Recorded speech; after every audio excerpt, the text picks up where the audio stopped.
UN Security Council backs Trump's Gaza peace proposal, approves international stabilization force. The United Nations Security Council has formally endorsed a peace blueprint put forward by former President Donald Trump for the Gaza Strip.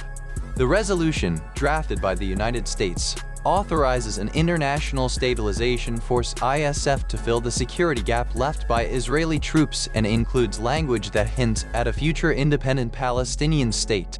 13 members voted in favor while China and Russia chose to abstain, allowing the measure to pass without a veto.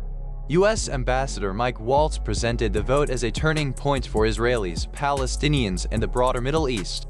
The inclusion of a reference to Palestinian statehood was a concession aimed at securing support from Arab and Muslim nations, which are expected to contribute peacekeepers to the ISF.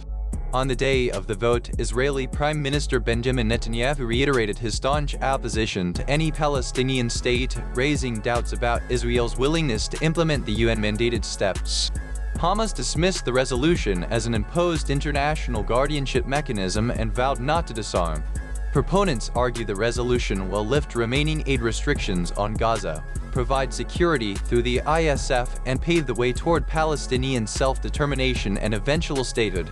The wording on statehood remains conditional, linking it to reforms within the Palestinian Authority and the progress of Gaza's reconstruction.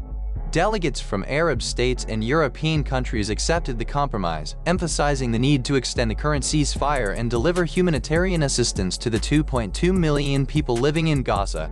The text also establishes a board of peace chaired by Trump and calls for a Palestinian technocratic committee to manage daily governance, though details about its composition are still vague.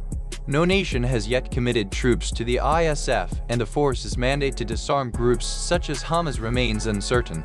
Hamas reiterated its refusal to surrender arms, warning of possible clashes with any international peacekeepers. The resolution represents a rare moment of coordinated UN action after 2 years of diplomatic deadlock that has resulted in over 71,000 Palestinian casualties. By employing ambiguous language, the Council avoided a Russian or Chinese veto while granting the board authority to report to the UN without being bound by UN or Palestinian Authority decisions. European diplomats have pressed for a swift appointment of the Technocratic Committee. Trump celebrated the vote on social media, describing it as a historic milestone and promising further details about the board and related initiatives in the coming weeks.